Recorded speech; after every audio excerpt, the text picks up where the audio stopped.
Hey everybody, today I went on a little hike with some friends. As you will see right away, the summer just doesn't want to say goodbye to the Alps. So the weather here is still fantastic. One of my friends had an iPhone XS with him.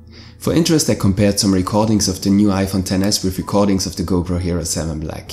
This is by no means an in-depth comparison, but because you might be interested in how the Hero 7 compares to the new iPhone in a real-world comparison, I made this short video. It is clear that these are two very different devices, whose lens also has a different focal length. This can already be seen very clearly in these first shots. The iPhone has a focal length of 26mm for its wide-angle lens, and the Hero 7 has a focal length of 16mm for the field of view wide according to GoPro. Both cameras produce very nice images in 4K and 30 frames per second. They differ partly very much in the colors and probably also use a different white balance here.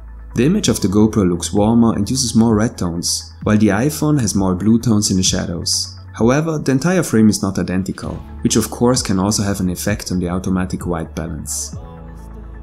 Both cameras produce very nice skin tones. On the iPhone, the skin tones appear slightly more reddish than on the GoPro.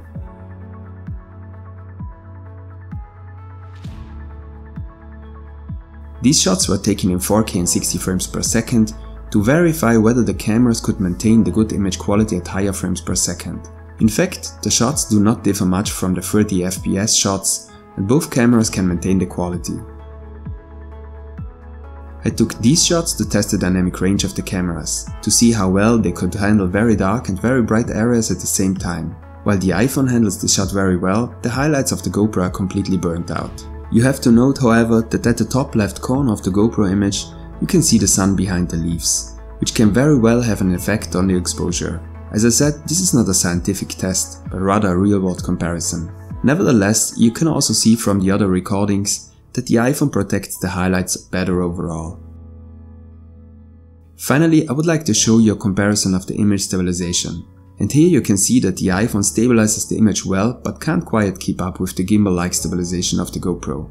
Overall, I would like to point out that both devices produce very good images, and that I am of course aware that they are completely different devices, which also have a different purpose. Nevertheless, it is interesting to compare two of the most frequently used cameras with each other.